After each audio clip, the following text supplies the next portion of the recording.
Thank you Ganesh sir. Singampuli sir, உங்களுடைய experience எங்கள் கூட ஷேர் பண்ண உங்களுக்கு.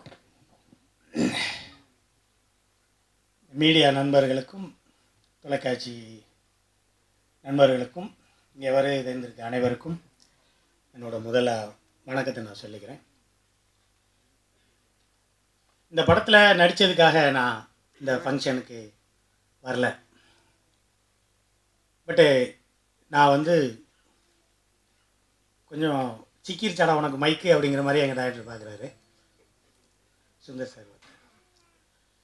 அதனால் நான் டைரக்டர் சுந்தர் சார் முறைமாமன்லேருந்து நிறையா படங்கள் பண்ணியிருக்கார். 50 நெருங்கிட்டு இருக்கார். அது 100 தாண்டிடுவார். அந்த அருளை கடவுள் அவருக்கு கண்டிப்பாக இந்த வடபழனி முருகன் அவருக்கு கண்டிப்பாக கொடுத்துருப்பார். ஆனால் நான் என்ன சொல்கிறேன்னா, சுந்தர் சார்கிட்ட நிறைய பேர் வேலை பார்த்துருக்காங்க. அவர்கிட்ட அதிகமான நாட்கள் அதிகமான படங்கள் வேலை பார்த்த ஒரே ஆள் நான் தான்.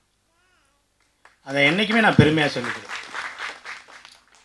அவராக தான் அஜித் பிடிச்சிருக்கு போலடா, நீ போடா படம் பண்ணி போப்போ அப்படின்னாரு. ஸோ நான் அவர் கூட ரொம்ப நாட்கள் அவரை இம்சை பண்ணியே அவர் கூட நான் வேலை பார்த்துருக்கேன்.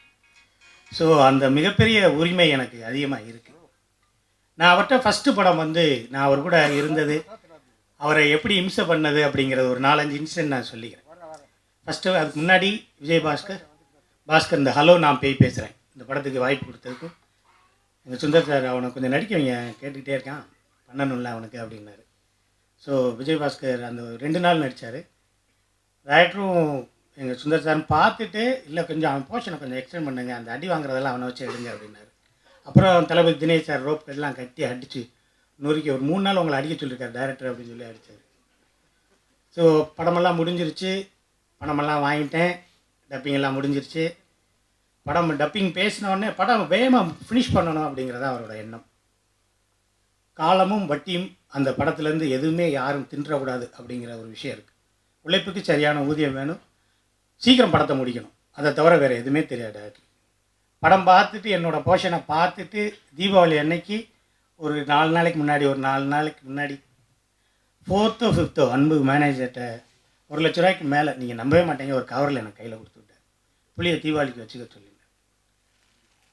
நான் டைரக்டர்கிட்ட சொன்னேன், ரொம்ப நாளைக்கு அப்புறம் ஒரு 5000 ரூபாய்க்கு மேலே என் ஒய்ஃபுக்கு பட்டுச்சேலை உங்கள் காசில் தான் வாங்கிட்டு போனேன். இன்னும் நான் நிறையா தரேன்டா அவனுக்கு பெருசாக வராதுங்க. எங்கள் டைரக்டர்கிட்ட நான் வேலை பார்க்கும் பொழுது ஃபஸ்ட்டு நான் அருணாச்சலம் படத்தில் தான் வேலை பார்த்தேன். நீங்கள் யாருமே நம்ப மாட்டீங்க, சூப்பர் ஸ்டாரும் ரசிகர் மன்ற தலைவர் சத்யநாராயணா சார் 2 பேரும் இந்த பையனை வச்சுக்கோங்க அப்படின்னு சொல்லி சார்கிட்ட சொன்னாங்க. பரவாயில்ல இருக்கட்டும் அப்படின்னா. அன்றைக்கி டைரக்டர்கிட்ட இருந்த அசிஸ்டன்ட் டைரக்டர்ஸ் 19 பேர். என்னால் அசிஸ்டன்ட் டைரக்டர் பெட்டியை கூட பார்க்க முடியாது, கிளாப்பை கூட பார்க்க முடியாது, டைரக்டர்கிட்ட பேசவே முடியாது, அவ்வளவு பயங்கர பிஸி. ஃபஸ்ட்டு நாள் மாத்தாடுன்னு ஒரு சாங், எனக்கு என்னதுன்னு தெரியாது. சுராஜ்னு அசோசியேட் டைரக்டர், இப்போ லீடிங்கில் பெரிய டைரக்டர், அவர் தான் தம்பி இங்கே வாங்க, ஜூனியர் ஆர்டிஸ்ட்லாம் அங்கங்கே நிப்பாட்டுங்க, மார்க் பண்ணிக்கங்க, பட்டுச்சலையை பார்த்துங்க, பேக்ரவுண்ட் கண்டினியூட்டி பார்த்துங்க, ஓகே போங்க அப்படின்ட்டு. நானும் ஜூனியர் ஆர்டிஸ்ட் எல்லாம் நிப்பாட்டிக்கிட்டே இருக்கேன். டைரக்டர் ஷார்ட் வைக்கல, இப்படி திரும்பி பார்க்கல, நான் பொம்பளை லேடி அங்கே கொண்டு நிப்பாட்டுறது. அப்புறம் அங்கே கவுண்டர் போயிடும் 3 நாள் பார்த்துட்டு 2 நாள் பார்த்தேன். 3ஆவது நாள் என்னை கூப்பிட்டார், எங்கள் வடாங்க சார், உன்னை அடித்து பல்லுகள்லாம் உடச்சி போடுவேன், நாளைக்கு வரும்போது உங்கள் லேடிஸ் எல்லாம் கரெக்டாக கூப்பிட்டு வரணும்னாரு. சார் அப்படின்னேன், லேடிஸ் எல்லாம் புதுசாக கூப்பிட்டு வரலன்னு வச்சுக்க பிச்சு போடு அப்படின்னாரு. உடனே சுராஜ், அதே என்ன இவன்ட்டே சொல்கிறேன் அப்படின்னாரு. இதுனாடா ஏஜென்ட்டு. நான் யாரையும் தவறாக சொல்லலை, தப்பாக நினச்சிக்கிறாங்க. இருந்தானே, இல்லை சார் இவர் அசிஸ்டண்ட் அங்கிட்டு போக சொல்கிறான் அவனை அப்படின்னாரு. அப்புறமேல என்ன செஞ்சார், ஹைதராபாத் ஷூட்டிங் போயிடுச்சு. நீங்கள் எங்கே இருப்பீங்கன்னா, சரி ஓகே 17 பேருமா கூப்பிட்டு போக முடியும், அதனால் இங்கே 18 போக சொல்லுங்கள் அவனை அப்படின்னு சொல்லி சுராஜ் தான் சொல்லிட்டார். நான் அங்கே போனோடனே டைரக்டருக்கு தமிழ் பேப்பரில் எல்லா தமிழ் பேப்பர் 6 தமிழ் பேப்பர் படிப்பார். காலையில் 2 மணி நேரம் பேப்பர் படிப்பார் அவர். ஒரே ஒரு காப்பி மட்டும் குடிச்சு 2 மணி நேரம் பேப்பர் படிப்பார். 6:15 8:00 வரைக்கும் படிப்பார். அதில் குமுதம், ஆனந்தவுடன், கல்கி என்னென்ன இருக்கும் எல்லாத்தையும் படிப்பார். அப்படி ஒரு சின்ன கிளான்ஸ் எல்லாம் இல்லை, டீட்டெயிலாக படிப்பார். இதை அங்கே அவருக்கு அனுப்பணும். நான் இதை அனுப்புகிற பொறுப்பை அந்த பாலகோபி ப்ரொடக்ஷன் மேனேஜர் என்கிட்ட கொடுத்துட்டார். நீங்கள் அனுப்புறீங்களான்னு. ஓகே, நான் ஒரு பெரிய கவர் ரெடி பண்ணி தினத்தந்தி தினமலர் அன்புள்ள சுந்தர் சார் அவர்களுக்கு உள்ளே தினத்தந்தி தினமலர் ஆனந்தவுடன் எல்லாம் இருக்குது அப்படின்னு சொல்லி நான் அனுப்பிச்சி விடுவேன். அங்கே எவனோ ஒருத்தன் சித்து வேலை பார்க்குறான், யாருன்னு பாருங்க சுராஜ் அப்படின்னு. தம்பி பேப்பர் மட்டும் அனுப்புங்க, கவரில் எழுதாதீங்க அப்படின்னு. அப்புறம் நான் என்ன செஞ்சேன், திருப்பி உள்ளே அனைத்து பேப்பர்களும் இருக்கிறது அப்படின்னு. நான் அனுப்புனதே அவருக்கு 2 நாள் கழிச்சு தான் போவோம். அப்புறமேல் இது அனுப்புகிறவன் வேண்டா பாடுறா அப்படின்ட்டார். அப்புறமேல் கடவுள் புண்ணியத்தில் அப்படி இப்படின்னு சொல்லி போய் ₹1,00,000 கோடி ரூபா ரஜினி சார் செலவழிக்கணும் அப்படின்னு சொல்லிட்டு அந்த ஒரு பெரிய குடோன்லாம் செட்டு போட்டு எல்லாம் எடுத்துக்கிட்டு இருக்காங்க. அவர் ஏன் ரத்ன சார் வர்றாரு, சார் பேசிக்கிட்டு இருக்காரு, அது இருக்காரு. நான் எல்லா நோட்லையும் படுத்து ஃபோட்டோ எடுத்துக்கிட்டு இருக்கேன். சுராஜ் அவனை டைட்டாக பாரியா, அவன் வேறு மாதிரி திரியிறான் அப்படின்னாரு. சரின்னு சொல்லிட்டு சரி எஸ்கேப் ஆயாச்சு. சரி அந்த படத்துலேயே ஒரு போர்ஷன் அசிஸ்டன்ட் டைரக்டரு அறிவழகன்லேருந்து எல்லா பேரும் நிறையா பேர் அங்கங்கே போயிட்டாங்க. அதில் ஒரு அசிஸ்டன்ட் டைரக்டரு வச்சுக்கூடாது நடிகை ரம்பாவை ஒருதலையாக காதலிக்கிறார். அவன் அவர் என்னடா அண்ணி என்ன சொல்கிறாங்க அப்படின்பாரு. டைரக்டர் கூலிங் கிளாஸ் போட்டிங்க வாடா நின்னே கூட என்ன சொல்கிறான், அண்ணி என்ன சொல்கிறான்னு கேட்குறேன். இனிமேல் உனக்கு தினம் இதுதான் வேலை, அவன் என்ன சொல்கிறானோ அதை என்கிட்ட சொல்கிறாங்க. அப்போ தான் நினச்சேன், சரி சாரு எனக்கு ஒரு வேலை கொடுத்துட்டாரு, சரி அப்படியே சொல்லியாச்சு. சரின்னு சொல்லிட்டு அதில் சுராஜ் எல்லோரும் பெரிய பெரிய அறிவழகன் சங்கர் நிறைய பேர் இருந்தாங்க. எல்லா பேரும் நான் சொல்கிறதுக்கு நான் உண்மையிலே சந்தோஷமாக இருக்குது. அவங்களே எனக்கு வேலை சொல்கிறாங்க, இவங்கெல்லாம் அவருக்கு வேலை வாங்குறாங்க அப்படிங்கிறது டைரக்டர் எனக்கு தெரிஞ்சிச்சு. அதனால் ஒரு தடவை ஸ்ரீபெரும்புதூர் இப்போ சௌந்தர்யா சீனுக்கெல்லாம் அவன் மட்டும் அனுப்பிச்சி விடுங்க அப்படின்னாரு. எனக்கு ஃபஸ்ட்டு படத்துலேயே பேடு கொடுத்து அந்த நம்பரை குறிக்க சொல்லின்னு சுராஜ் அவன் கொஞ்சம் வேலை பார்க்குறான்டா அப்படின்னாரு. சரின்னு சொல்லிவிட்டு அதுக்கப்புறம் போனால் ஜானகிராமன் ஒரு படம். இப்போல்லாம் நான் கேப் போட்டுக்கிட்டே இருக்கேன்னு வச்சுக்கோங்க. ஷூட்டிங் 4 மணிக்கு மேலே மழை வந்துருச்சு. பக்கத்தில் ஒரு பெரிய வாக்கியா ஆறு ஓடுது. எல்லாம் உள்ளே குளிச்சுக்கிட்டே வாலிபால் மாதிரி விளையாடுவோம் அப்படின்னு சொல்லி இறங்கிட்டார். நான் சாரோட சைடு, சார் பக்கத்துலேயே நின்றுட்டுருக்கேன். கொஞ்சம் நேரத்தில் பால் அங்கிட்டு போயிடுச்சு. நான் முங்கி போய் எடுத்து தட்டி விட்டேன். டைரக்டருக்கு வந்துருச்சு. டைரக்டர் யார் போடுறதுன்னு தெரியாமல் இருக்கார். நான் தண்ணியிலேருந்து குதிச்சு சாருங்கிறேன். நீ யாரா அப்படின்னாரு. இன்னும் 2வது படத்தில் நீ யாருன்னு கேட்குறாரு. சார் சிங்கப்புலி அவனை பந்த கீழே போட்டு, சுராஜ் வயசானால வேலைக்கு சேர்த்துட்டோமோ அவளை சுராஜ் சொல்லியிருக்கா. அப்படி இல்லைண்ணே ரொம்ப வயசான ஆளுண்ணே, முதியோருக்கு சீட்டு கொடுக்கணும்னே, அதனால் கொடுத்ததா விட்டுருங்கண்ணே அப்படின்ட்டு. அதுக்கப்புறம் இந்த சிங்கப்புலி கரெக்டாக சொல்லு உனக்கு என்ன வயசு அப்படின்னு. அப்புறமேலு ட்ரெயின் லைசன்ஸை காமிச்சேன். சரிடா பரவாயில்ல. இன்னொரு விஷயம், நான் டைரக்டர் சுந்தர் சார்கிட்ட வேலை பார்த்ததுக்கு அப்புறம் தான் பாலா சார்கிட்ட போய் நான் வேலை பார்த்தேன். நான் அவர் கூட கடைக்கு போயிருக்கேன், ஷூ கடைக்கு போயிருக்கேன், நகை கடைக்கு போயிருக்கேன், எல்லாம் போயிருக்கேன். ஆனால் எங்கள் டைரக்டர் கூட மட்டும், எங்கள் டைரக்டர் சுந்தர் சார் மட்டும் இது வரைக்கும் ஒரு ஜவுளி கடைக்கு போய் ஒரு பேண்ட் எடுக்க போனது கிடையாது. ஒரு நகை கடைக்கில் போய் ஒரு மோதிரம் எடுக்கணும்னு போனது கிடையாது. ஒரு ஹோட்டலில் நல்ல சாப்பாட்டுக்கு போய் சாப்பிட்டு வரும்னு போக மாட்டார். அவருக்கு என்ன இருக்கோ சாப்பாடு அது மட்டும்தான் சாப்பிடுவார். அவர் ஏதாவது அவங்க மேடம் எடுத்து கொடுத்த பேண்ட்டு ஷர்ட்டு அது மட்டும்தான் பிடிப்பார். கலர் மட்டும்தான் லேசாக சொல்லுவார், அதையும் சொல்ல மாட்டார். அவ்வளோதான்.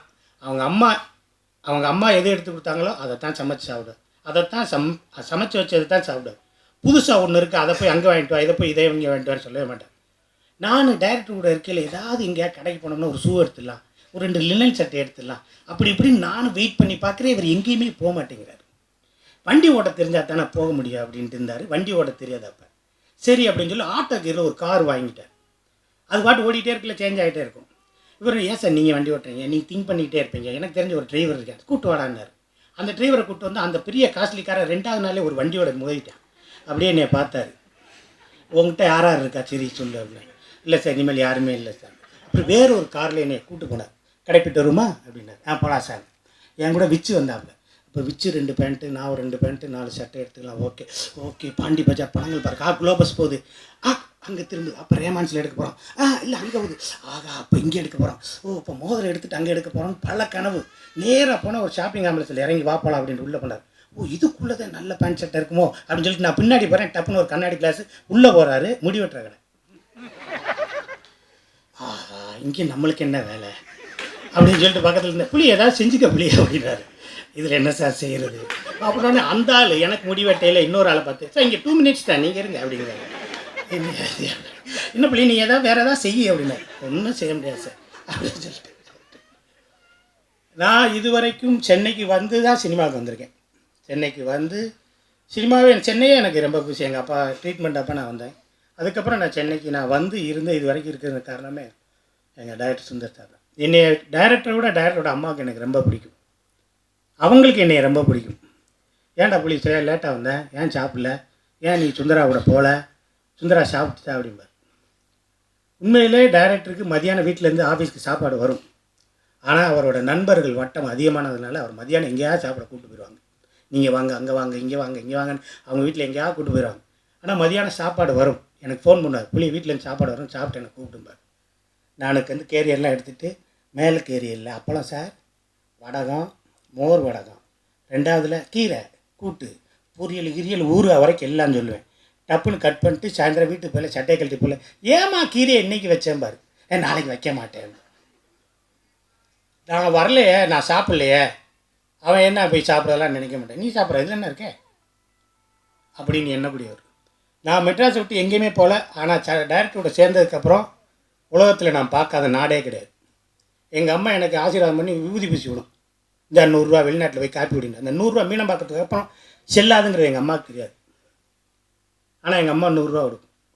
ஒரே ஒரு பாஸ்போர்ட் மட்டும் எடுறா அப்படின்னு சொல்லி என்னை சன் சிட்டி சவுத் ஆஃப்ரிக்காவிலேருந்து சுவிட்சர்லாந்து வரைக்கும் அத்தனை ஊரும் கூட்டு போயிருக்காரு. பிஏ ஆர்ட்ஸில் கொண்டு போய் டிஸ்கஷனில் உட்கார வைக்கிறார். கொஞ்சம் நேரம் வெளியே போயிடுறேன். மேலே பிஏ ஆர்ட்ஸு நம்ம ஐயா பஞ்சு ஐயா மேலே இருக்கார். ஃபோன் வந்தால் அவர் கீழே எடுப்போம், இல்லாட்டி மேலே எடுப்போம். மேலே அவர் எடுத்திருக்கார் ஃபோனு. ஹலோ, சிங்கம்புலி இருக்கா அப்படின்னு. சிங்கம்புலியா, என்னையா சொல்கிற, நீ யார் பேசுகிற, நான் பூச்சி அப்படின்ட்டு. பூச்சியா, சரி வச்சுருங்க. ஒரு அரை மணி நேரம் கழிச்சு சிங்கம்புலி இருக்கா, இல்லை நீ யார் பேசுகிற, யானைன்னு. அவன் பேர் ஞானவேலு. கூப்பிட்றது யானை யானைன்னு கூப்பிடுவாங்க. யானைன்னு இவருக்கு ஃபோன் பண்ணி, உண்மையிலேயே நம்ம ஆஃபீஸில் யாரை வேலைக்கு வச்சுருக்கேன் சொல்லுங்கள் அப்படின்னு டைரக்டர் கேட்டேன். இது என்னடா நீ பேரையாவது மாத்திர இந்த கம்பெனிக்கு மட்டும் வேணா அன்னைக்கிளின்னு வச்சு கேட்டான்னு. ரொம்ப ஐஸ் வைக்கிறடா நீ அப்படின்னார். ஃபஸ்ட்டு சுவிட்சர்லாந்து என்னை கூப்பிட்டு போகிறார். ஒரே ஒரு அசிஸ்டன்ட், நீ வந்தால் போதும் அப்படின்னு கூப்பிட்டு போகிறார். இவர் கேட்குறாரு, பஞ்சு சார் கேட்குறாரு, இவன் போதுமான்னு. சார் பய கிள்ளி மாதிரி பிச்சை எடுத்துடுவா, நீங்கள் வாங்க, உண்மையிலே வாங்க அப்படின்னு கூப்பிட்டு போயிட்டார். கூப்பிட்டு போய் அங்கே போய் இறங்கியாச்சு. திருப்பி கேட்குறாரு, பையன் கரெக்டாக நல்லா இருப்பான் சார். ஒரு நாள் ஷூட்டிங் கிளம்பியாச்சு. பஸ்ஸில் எந்த மாதிரி தண்ணியே கிடையாது.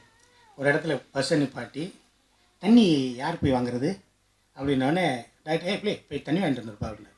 சரி சார்னு சொல்லி அந்த டிராஃபிக்கில் சுவிட்சர்லாந்தில் கிராஸ் பண்ணக்கூடாது. ஆனால் இருந்தாலும் நான் கிராஸ் பண்ணி ஓடி போய் அந்த டிபார்ட்மெண்டல் ஸ்டோரில் பில்லை கொடுத்து ஒரு 2 லிட்டர் பாட்டில் 8 பாட்டில் எடுத்து 2 பாட்டில் ஒட்டியாந்து, சார் வாங்கிட்டேன் சார் டைரக்டர் சொல்கிறார். பஞ்சு சார் பையன் கரெக்டாக இருப்பார் சார். இல்லை சார் நீங்கள் நினைக்க மாட்டேன் பாருங்கள் அப்படின்னாரு. எடுத்து வச்சு வண்டி கிளம்பிடுச்சு. அதுக்கப்புறம் 100 கிலோமீட்டர் வண்டி நிற்கக்கூடாது. போய்கிட்டே இருக்கேன். மீனை அவங்க குடிக்க தண்ணி ஆட்டாங்க. நான் உடச்சி கையில் கொடுத்தேன். உடைக்கும் போது டொஸ்ஸுன்னு கிடச்சி. நான் வாங்கிட்டு வந்து பூரா சோடா. அப்படியே பஞ்சு சார் பார்த்தாரு. இல்லை சார் வேறு மாதிரி கிள்ளியாக இருக்கா சார், என்னாலே புரியலை சார் அப்படிங்க. அப்புறம் சுவிட்சர்லாந்தில் இறங்கி ஒவ்வொரு பாஸ்போர்ட்டும் கொஞ்சம் கொஞ்சம் பணம் மாற்றுவாங்க. அதில் கூப்பிட்டு இவனை போச்சு இல்லாமல், இல்லை சார் கிள்ளி சார் இப்போயும் நம்புகிறேன் அப்படின்னு சொல்லி அனுப்பிச்சி விட்டார். காணவே காணோம். காலையில் போனோன்னு சாயந்தரம் வரைக்கும் காணோம். சாங் நடந்துக்கிட்டே இருக்குது. என்னை தேடி வர்றாங்க. என்னை போலீஸ் என்கொயரி பண்ணிக்கிட்டு இருக்கு. சார் பணம் என்ற இடத்துல எட்டி பார்க்குறான் சார். இல்லை அங்கே என்ன வாங்கி தெரியாது. ஏன் தெரியும் உனக்கு கண்ணு இல்லை. இல்லை நின்று சென்சிட்டிவ் டோர் ஓப்பன் ஆகிடுச்சுன்னு. ரொம்ப கிள்ளிடா நீ வாடா அப்படின்னு சொல்லிட்டு திருப்பி கூப்பிட்டு வந்தார். கூப்பிட்டு வந்து அன்றைக்கி நைட்டு எல்லோரும் ரூமில் தூங்கினாங்க. தூங்கினதுக்கப்புறம் சரி வெளியே போய் ஏதாவது தண்ணியை போடுவோம் அப்படின்னு சொல்லி கீழே இறங்கி வந்தால் இலங்கை தமிழர்கள் நிறையா பேர் நிற்கிறாங்க. எங்கேருந்து வருகிறீர்கள், என்ன படப்பிடிப்பு, என்ன ரிஷின்னு ஒரு படம், யாரெல்லாம் தங்கியிருக்கார்கள், எல்லாம் தங்கியிருக்காங்க போங்க அப்படின்னு. நீங்கள் எங்களை விட்டு போயிடுறீர்கள் அப்படின்னு சொல்லி அவங்க எனக்கு ட்ரிங்க்ஸ் வாங்கி விட்டாங்க. அந்த சந்தோஷத்தில் 1001 சுந்தர் சார், 1002 பஞ்சு சார், 1004 சரத்குமார் சார் அப்படின்னு சொல்லி 4 பேரை சாப்பிட்டு படுத்துட்டேன். காலையில் 4 மணிக்கு ஷூட்டிங் கிளம்பி கீழே வர்றேன். பஞ்சு சாரை நிற்க வச்சு ஃபோட்டோ எடுத்துக்கிட்டு இருக்காங்க. சுந்தர் ஓ ஆள் தாயா நம்பர் கொடுத்துருக்கான், 12 மணிலேருந்து ஃபோட்டோ எடுக்கிறாயா. இல்லையா இவனை போய் இல்லை சார் இருந்தாலும் நம்மளுக்கு ஒரு பப்ளிசிட்டி. என்னை அப்படி தரன்னு இழுத்துட்டு வந்தார். புளி தனியாக கூட பற்றி விட்டுருவோம். வந்த வேலையை மட்டும் இல்லை சார் நான் உங்கள் ரூமை சொல்லலை சார். அப்போ என்கிட்ட அவ்வளோ யார் ரூமில் மட்டும் சொல்ல மாட்டியா, அவங்க என்ன எழுப்பிட்டு வாங்கிட்டுருக்காங்க திரும்பி அவனுக்கு. சாரி சார் இனிமேலாம் சொல்ல மாட்டேன் அப்படின்னாச்சு. சரின்னு சொன்னதுக்கப்புறம் எல்லாம் கிளம்பி வந்த உடனே அந்த ஹோட்டலில் ஒரு கொடை, அழகான கொடை. என்னடா இந்த கொடை என்ன செய்யலாம், களவாண்டு போயிடலாமா, களவாண்டு போனால் கேட்க மாட்டாங்க, எட்டு போனால். சரின்னு சொல்லிட்டு பார்த்துக்கிட்டே இருந்தேன். அந்த கொடையை இப்படி எடுத்தேன்ல, டைரக்டர் பார்த்தார். ஆரம்பிச்சிட்டியா அப்படின்னாரு. இல்லை சார் பார்த்தேன் அப்படின்னு. ஓகே போ அப்படின்னாரு. நான் போன ஃப்ளைட்டில் தான் அந்த சாக்கி ஷராஃப் மாதிரி இன்னொரு கோவிந்தா வந்தார். அவர் எங்கள் ஹோட்டல்லேருந்து தான் காலி பண்ணி போகிறார். நான் அப்படி போய்கிட்டு இருக்கல, கோவிந்தா அந்த கொடையை கொண்டு போனார். பார்த்தீங்களா சார், கோவிந்தாவே எடுத்து வர்றார் சார். சரி இப்போயும் ஒன்றும் கெட்டுப்பில்ல, ஒரு ஆட்டோ பிடிச்சி போயிட்டு வந்து அப்படின்னு, ஒரு வண்டியை பிடிச்சி போயிட்டு வேணா சார் அப்படின்னு. திருப்பி வந்ததுக்கப்புறம் லூஃப்தான்ஸா ஃப்ளைட்டில் ஒரு பெட்ஷீட்டை பஞ்சு சார் மேலே பொத்தி விட்டு அந்த ஏர்போர்ட்டை விட்டு வெளியே வந்தோடனே தனியாக மடித்து உள்ளே வச்சேன்ல, உன்னை திருத்தவே முடியாதுன்னார். பட்டு இது இவ்வளோ விஷயங்கள் நான் ஏன் என்ன சொல்லேன்னா, புளே அப்படின்னு தான் கூப்பிட்றேன். என்றைக்குமே நான் டைரக்டர்கிட்ட வேலை பார்க்கும் பொழுது டைரக்டர் வீட்டுக்கு போகாமல் நான் போயிட்டு வரேன் சார்னு சொன்னதாக சரித்திரமே கிடையாது. அவர் கிளம்பிட்டார் அப்படின்னு வச்சு அவரை அழைச்சிட்டு போகிற வரைக்கும் நான் இருப்பேன். அந்த மிகப்பெரிய பண்பு அவருக்கு பிடிச்சிருக்கு. நான் இது வரைக்கும் அவர்கிட்ட மட்டும் அவர்கிட்ட பெருசாக நான் கற்றுக்கிட்டேன்னா என்னன்னு தெரியல. ஆனால் அவர்கிட்ட ஒரு மிகப்பெரிய நேர்மை இருக்குது. உலகத்தில் வாழ்க்கையை ரெண்டாக பிரிக்கலாம். முன்பகுதி கஷ்டம்னா பின்பகுதி மிகப்பெரிய ஒரு நல்ல விஷயம் இருக்கும். கொடிது வறுமை கொடிது, இளமையில் வறுமை கொடிது. எங்கள் டைரக்டர் மாதிரி சின்ன வயசில் நீங்கள் கஷ்டப்பட்டதை யாரையுமே நீங்கள் பார்க்க முடியாது. சில நேரங்களில் சொல்லுவேன், நீங்கள் டைரக்டர் கூட காலில் ஏதோ அடின்னாங்க. அடியா அப்படின்னு நான் சொன்னேன். சார் அடிபட்டா பெரிய கிட்டாயிரும் போல சார். இல்லை புள்ளி ரத்தமெல்லாம் வந்திருக்கான் அவனு. அப்போ பெரிய கிட்டு சார்னு. எங்கள் டைரக்டருக்கு ஒரு ஷூட்டிங்கில் கால் ஃப்ராக்சர், 12 கிலோமீட்டர் தாண்டி வீடு இருக்குது. எல்லாத்துக்கும் வீடு வண்டி கொடுக்க முடியுமா, நடந்து போயா அப்படின்ட்டாங்க. அவர் நடந்து போனார். இன்றைக்கி ஒரு ப்ரொடியூசர் ஆகி நல்ல படங்களுக்கெல்லாம் கதைக்கெல்லாம் ப்ரொடியூஸ் பண்ணணும் அப்படிங்கிறார். அந்த ஒரு எண்ணம் இருக்குது பாருங்கள். அவர் டைரக்டர் ஆகி, இயக்குனர், டைரக்டர் ஆகி, தயாரிப்பாளர் ஆகி, அந்த தயாரிப்பு கம்பெனி இன்னொரு புது டைரக்டருக்கு ஒரு படம் கொடுக்குறது அப்படிங்கிறது மிகப்பெரிய ஒரு மிகப்பெரிய எண்ணம். திரு பாலா சார் அவர்கள் ரொம்ப கஷ்டப்பட்டு படம் பண்ணி பெரிய ஆளாக வந்தார். அப்போ அவர் கம்பெனியில் நான் தான் மாயாவின் ஃபஸ்ட்டு ஃபிலிம் பண்ணேன். அதுக்கப்புறம் தான் பிவாஸ் சார்லாம் பண்ணாங்க. அதுக்கப்புறம் இன்னொரு மிஸ்கின்லாம் பண்ணியிருக்காரு. பட் நான் இன்னும் நிறையா ஓடணும்னு நினைக்கிறேன். நான் ஓடி இந்த அவனி சினி கிரியேஷன்ஸில் டைரக்டர் இதை மட்டும் பண்ணுறேன், அதை க்ளோஸ் எடுத்துக்க, சேஷன் எடுத்துக்க, இதை மட்டும் எடுத்துக்க, அந்த ஒயிட் எடுத்துகிட்டு வா அப்படிங்கிற மாதிரி நான் ஒரு படம் பண்ணணும். அது வரைக்கும் நான் ஓடி இருக்கணுங்கிறதான் எண்ணம். இந்த படம் ஹலோ நான் பேய் பேசுகிறேன், இட்ஸ் மியூசிக்கலி மிகப்பெரிய நல்ல படமாக இருக்குது. ஒரு படம் ஒரு காம்பேக்டாக ஒரு த்ரில்லர் எப்படி படம் பண்ணணும் அப்படிங்கிறத பாஸ்கர் ரொம்ப அழகாக நல்லா பண்ணியிருக்காரு. ஸோ இங்கே இருக்கிற வைபவுடன் நான் ஒரு படம் தெலுங்கு, தமிழ், பைலிங்குவல் ஏதோ பண்ணாங்க, அதில் கூட நடிச்சிருக்கேன். பட் ஓவியாவுடன் நான் முத்துக்கு முத்தாக படங்கள்லாம் நடிச்சிருக்கேன். Aishwarya is very talent girl. Kaaka Muttai ஒன்று போதும் ரொம்ப அருமையாக டான்ஸ் ஆடிருக்காங்க. சீக்கா ஃபங்க்ஷனில் மலேசியாவில் அவங்களோட டான்ஸஸ் எல்லாம் ரொம்ப பிரமாதமாக இருந்துச்சு. பட்டு தளபதி தினேஷ் சார் ஆரம்பத்துலேருந்தே எங்கள் டைரக்டர் கூடவே இருக்கார். ஸோ விச்சு, பாலகோபி, தம்பி அன்பு, ஸோ மிகப்பெரிய டீம். இந்த அவனி சரி கிரியேஷன்ஸ் இன்னும் கஷ்டப்படுற 4 இயக்குநர்கள் மாதிரி நிறைய கஷ்டப்படுற புது கதையில் வச்சுருக்க அத்தனை பேருக்கும் வாய்ப்பு கொடுத்து இது ஒரு மிகப்பெரிய பெரிய கூடாரம் மாதிரி போவோம். சுந்தர் சார்கிட்ட சொல்லிட்டு வரோம் நல்ல கதை அப்படிங்கிற மாதிரி எல்லாரும் அவரை வாழ்த்துற மாதிரி பேரும் புகழோடும் எங்கள் சுந்தர் சி சார் வாழணுங்கிறது எண்ணம். நன்றி இந்த வாய்ப்புக்கு. இந்த விஷயங்களை நான் அவ்வளோ நேசிக்கிறேன் அப்படிங்கிறத இந்த மேடையை நான் பயன்படுத்தியிருக்கேன். அதை அவர் தவறாக நினைக்கக்கூடாது.